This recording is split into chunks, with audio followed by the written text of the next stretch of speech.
वृक्षों में देवों का वास होता है। आप प्रयास कीजिए कि आपके द्वारा अकारण किसी लोभ में, किसी लालच में कोई वृक्ष काटे नहीं। कहीं अगर कोई काट भी रहे हैं तो हो सके तो रोक लगाओ। सृष्टि में बहने वाली हवा का कारण वृक्ष है, और केवल हवा ही नहीं, देवों का वास है। बंधुओं, पीपल और बटवृक्ष को तो कभी काटने की सोचिएगा भी मत आप। वंश वृद्धि और लक्ष्मी का जो वास होता है वो आपके घर से चला जाएगा। जो पीपल के पेड़ को और बटवृक्ष को अकारण काटते हैं, उन्हें हटा देते हैं लोभ के कारण केवल, या अकारण ही, या अपने घर के सुंदर निर्माण हेतु वृक्ष को काट दिया। सजीव हैं, जी रहे हैं वो, उनके कारण हम जी रहे हैं, और जिसके कारण हम जी रहे हैं हम उन्हें काट रहे हैं, तो अंततोगत्वा हम अपने ही तो चरणों पे कुल्हाड़ी मार रहे हैं।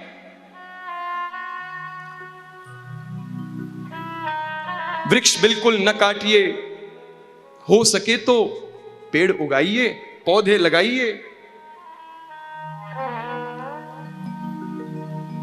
वृक्ष के अब पूजन के समय आप बोलोगे कि व्यास जी हमें पूजा के लिए कभी आम के पत्तों की दरकार होती है, कभी और कोई पत्तों की दरकार होती है, फिर कैसे करें? तो उन पत्तों को तोड़ते समय, तोड़ने से पहले प्रणाम करिए वृक्ष देव को कि गोविंद की पूजा, गोविंद की आराधना हेतु हम आपको ले रहे हैं।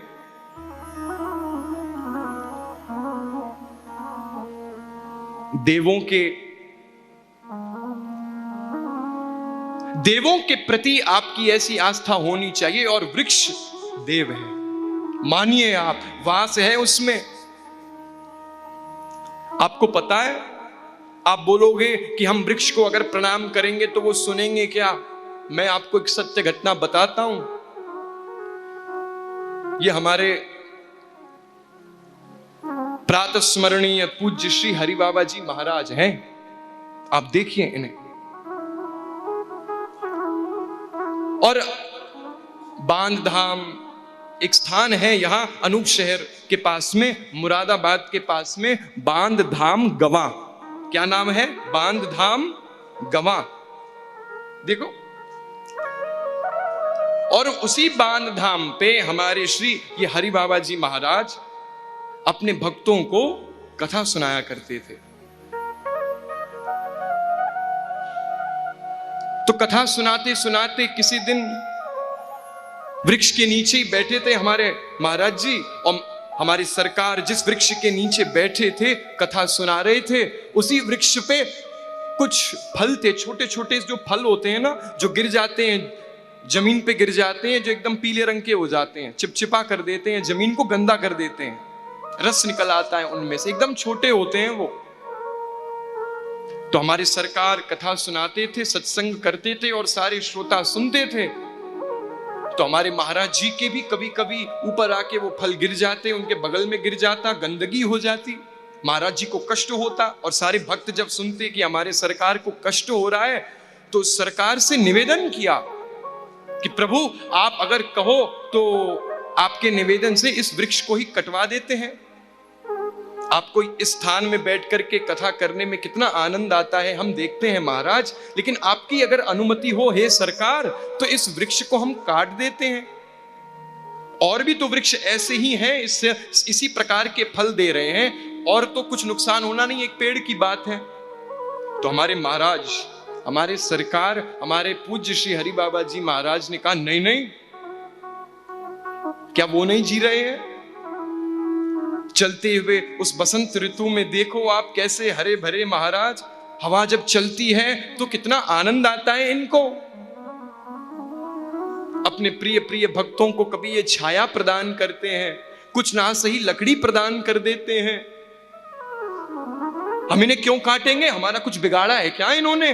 तो हमारे महाराज जी ने कहा, जब ये बात, तो सारे भक्त कहने लगे कि महाराज फिर इससे समस्या दूर कैसे होगी? बोले समस्या दूर होगी, ये सजीव हैं, इनसे निवेदन करो, इन्हें प्रणाम करके इनसे विनती करो आप। तो आप यकीन नहीं मानेंगे, सारे भक्तों के साथ हमारे पूज्य सरकार श्री हरि बाबा जी ने उस वृक्ष देव से विनती करी है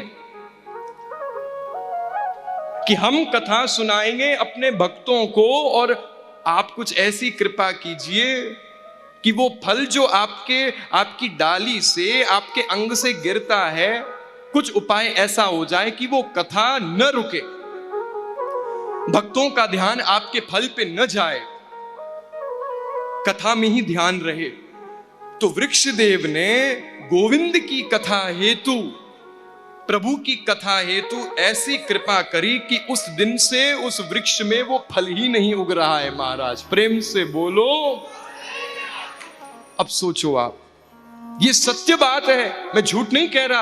आज भी उस बांध धाम गवा पर जीवित रहने वाले जो बूढ़े हैं, उन्होंने देखा है ये चीज। हमारे सरकार को गए हुए ज्यादा वर्ष नहीं हुए, आज भी हैं जीवित। लेकिन जब से हमारे सरकार ने, हमारे महाराज ने प्रभु के धाम की ओर जाना, शरीर शारीरिक रूप से जब हमारे प्रभु गए, ज्यादा वर्ष नहीं हुए हैं उन्हें, तो मैं क्या कह रहा था, वृक्षों को बिल्कुल न काटें। पृथु महाराज हमें यही संदेश देते हैं कि ये पृथ्वी हमारे लिए मां समान है, और उस मां में विराज रही जो प्रत्येक प्रकृति की निशानियां हैं, वो हमारी मां के ही अंग स्वरूप हैं। उनमें से एक है वृक्ष। वृक्षों को न काटिए, हो सके तो